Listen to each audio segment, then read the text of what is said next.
નમસ્કાર એસ્પિરન્ટ્સ। તો આજે આપણે સિંધુ સભ્યતાના પાર્ટ 2માં એવા સ્થળો વિશે વાત કરવાની છે કે જે વારંવાર જીપીએસસી કે અન્ય ક્લાસ 3 એક્ઝામમાં રિપીટ થતા હોય છે, જોડકા સ્વરૂપે અથવા તો વિધાન વાક્યના રૂપમાં। હું આશા રાખીશ કે તમને સિંધુ સભ્યતાનો પાર્ટ 1 પસંદ આવ્યો હશે। જેણે પણ પાર્ટ 1 ના જોયો હોય તે પહેલાં જોઈ લે। સ્ટાર્ટ કરીએ સિંધુ સભ્યતાનું એવું મહત્વનું સ્થળ કાલીબંગન। કાલીબંગનના શોધકર્તા છે એ ઘોષ। તેણે 1953માં કાલીબંગનની શોધ કરી હતી। કાલીબંગન છે રાજસ્થાનમાં આવેલું છે અને તે ઘગ્ગર નદીના કિનારે છે। એટલે નદીનું નામ જ્યારે એક્ઝામમાં પૂછવામાં આવે તો યાદ રાખવું કે કાલીબંગન છે ઘગ્ગર નદીના કિનારે આવેલું છે। હવે કાલીબંગનની મુખ્ય વિશેષતાની વાત કરીએ તો ત્યાં આગથી યજ્ઞ કરવાના પુરાવા, હળથી ખેડાણ થયેલા ખેતરો અને કાચી ઈંટોના મકાનોના સાક્ષ્યો મળેલા છે। હવે કાલીબંગનના મહત્વ વિશે વાત કરીએ ને તો ત્યાં કૃષિ અને ધાર્મિક પ્રવૃત્તિઓના કાલીબંગન છે કૃષિ અને ધાર્મિક પ્રવૃત્તિઓના પુરાવા આપે છે। હવે મહત્વનું સ્થળ એવું છે ચન્હુદડો। ચન્હુદડોના શોધકર્તા છે એનજી મજુમદાર। ઘણી વખત એક્ઝામના છે ને શોધકર્તા વિશે જ પૂછી લે છે જોડકા સ્વરૂપે। વર્ષ તો નથી પૂછાતું પણ તેના શોધકર્તા વિશે ઘણી વખત પૂછાય છે, એટલે આપણે યાદ રાખવું જરૂરી છે। ચન્હુદડો છે એ પાકિસ્તાનમાં સિંધ પ્રદેશમાં આવેલું છે। ત્યાંથી મળેલા અવશેષોની વાત કરીએ તો ત્યાં મણકા બનાવવાના વર્કશોપ, શંખ ઉદ્યોગ અને ઈંટો બનાવવાના પુરાવા મળ્યા છે। અહીંથી જે સ્પેશિયલ પોઈન્ટ છે ચન્હુદડોમાંથી યાદ રાખવાનો તો તે છે અહીંથી સિટાડેલ મળ્યો નથી, એટલે કે કિલ્લો અહીંથી મળ્યો નથી। જ્યારે એક્ઝામમાં પૂછી લે કે ચન્હુદડોમાંથી સિટાડેલ મળ્યો છે તો આપણે ના કરવાનું છે, કારણ કે ચન્હુદડોમાંથી સિટાડેલ મળેલો નથી। હવે આપણે ઘણી વખત એક્ઝામની અંદર પૂછાઈ શકે છે એવા સિંધુ સભ્યતાનું સૌથી પૂર્વોત્તમ સ્થળ, પશ્ચિમતમ સ્થળ, દક્ષિણતમ સ્થળ તો આપણે યાદ રાખવું, એક્ઝામ પોઈન્ટ ઓફ વ્યૂથી યાદ રાખવું જરૂરી છે। હવે તેને આપણે સિંધુ ખીણની સંસ્કૃતિનો ટોટલ ક્ષેત્રફળની વાત કરીએ તો તે લગભગ 12,99,600 ચોરસ કિલોમીટરમાં ફેલાયેલી આ સંસ્કૃતિ હતી। હવે તેના ઉત્તરથી લઈ અને દક્ષિણ સુધીનું ડિસ્ટન્સની વાત કરીએ તો તે 1600 કિલોમીટર જેટલું છે અને પૂર્વથી પશ્ચિમ બાજુની વાત કરીએ તો તે 2400 કિલોમીટર સુધીનું છે। હવે તેના સિંધુ સભ્યતાના પૂર્વતમ સ્થળની વાત કરીએ તો તે છે આલમગીરપુર અને જે યુપીમાં આવેલું છે અને હિંડ નદીના કિનારે છે। હવે પશ્ચિમતમ સ્થળની વાત કરીએ તો તે છે સુક્તા ગેન્ડોર, જે પાકિસ્તાનના બલુચિસ્તાનમાં આવેલું છે। અને દક્ષિણતમ સ્થળની વાત કરીએ તો તે છે દાયમાબાદ, અને દાયમાબાદ છે મહારાષ્ટ્રના ઔરંગાબાદમાં આવેલું છે। અને ઉત્તરમાં વાત કરીએ તો તે છે માંડા છે તે જમ્મુ કાશ્મીરના અખનૌર જિલ્લામાં આવેલું છે। ઘણી વખત છે જે પૂર્વથી પશ્ચિમ સુધીમાં આલમગીરપુર અને સુક્તા ગેન્ડોર ન આપેલું હોય અને તો યાદ રાખવાનું છે બીજું મેરઠથી લઈ અને મકરાણ સમુદ્ર કિનારો। હવે જોઈએ ને તો તે છે સુક્તા ગેન્ડોર। સુક્તા ગેન્ડોરના શોધકર્તા છે અરુણ સ્ટેન, કે જેણે 1929માં શોધ કરી હતી। અને બીજી વખત શોધકર્તાની વાત કરીએ તો તે છે જ્યોર્જ એડલાસ। હવે તેનું સ્થાનની વાત કરીએ તો તે પાકિસ્તાનના બલુચિસ્તાનમાં દરિયા નજીક આવેલું છે। એના મળેલા સુક્તા ગેન્ડોરમાંથી કયા અવશેષો મળેલા છે તો કે કિલ્લેબંધી અને દરિયાઈ વેપારના પુરાવા। હવે આ એક સ્થળ છે સુક્તાકો, તે પણ પાકિસ્તાનમાં જ આવેલું છે અને ત્યાંથી પણ અને આ સ્થળ છે તે દરિયાઈ વેપાર સાથે જોડાયેલું છે। હવે આલમગીરપુર, જે હમણાં યુપીમાં આવેલું છે અને તે સૌથી પૂર્વતમ સ્થળ છે સિંધુ સભ્યતાનું, અને ત્યાંથી મળેલા અવશેષોની વાત કરીએ તો ત્યાં માટીના વાસણો તેમજ ખેતીના સાધનો મળેલા છે। હવે અમરી, કે જે પાકિસ્તાનના સિંધમાં આવેલું છે, અને બીજું એને ત્યાંથી મળેલા અવશેષોની વાત કરીએ તો ત્યાં પ્રાચીન માટીના વાસણો તેમજ પૂર્વ હડપ્પા। બીજું એક સ્થળ છે જે પાકિસ્તાનમાં આવેલું છે, તેનું નામ છે કોટ દીજી, તે પાકિસ્તાનના સિંધ પ્રદેશમાં આવેલું છે। હવે નેક્સ્ટ સ્થળ જોઈએ તો તે છે બાણાવાડી।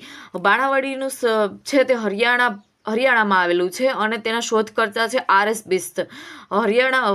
બાણાવાડીમાંથી મળેલા અવશેષોની વાત કરીએ તો ત્યાં માટીના વાસણો અને કૃષિના સાધનો મળેલા છે, તેમજ અહીં ગ્રીડ પેટર્ન વગરનું શહેર આયોજન જોવા મળે છે।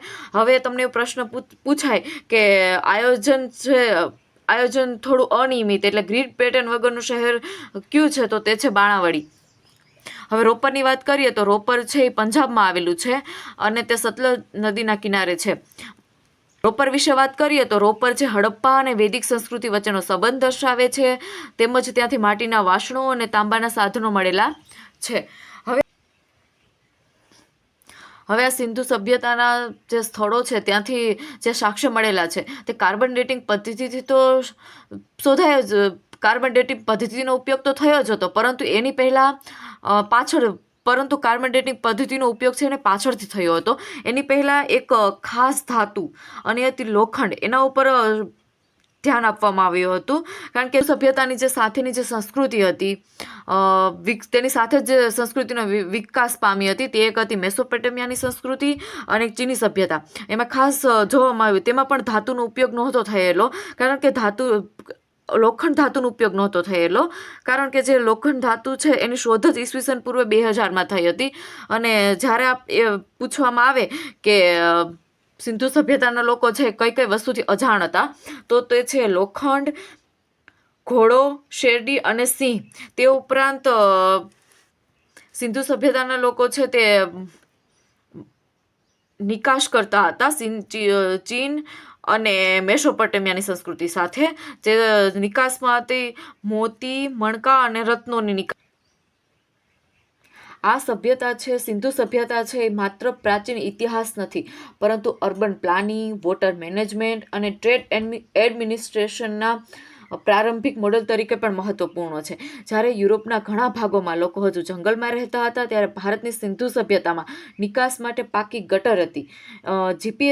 જીપીએસસી અધિકારી તરીકે આપણા માટે એ સમજવું જરૂરી છે કે ભારતની પ્રશાસકીય પરંપરા કેટલી પ્રાચીન અને સુવ્યવસ્થિત રહી છે.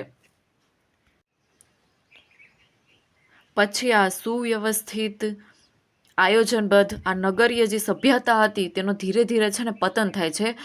ઘણા ઇતિહાસકારો જેમ કે આ માર્ટિમર વ્હીલર એમ કહે છે કે તે આર્યોના આક્રમણથી, પછી નદીના પૂરથી, કોઈ પણ ક્લાઇમેટ ચેન્જથી એનું પતન થાય છે.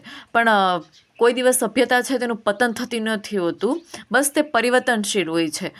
એટલે જે આ સુવ્યવસ્થિત હતી ને જે નગર વ્યવસ્થા, જેમ કે પાકી ગટરો, ગ્રીડ પ્લાનિંગથી રસ્તા, એમાં ધીરે ધીરે તેનું પરિવર્તન થાય છે.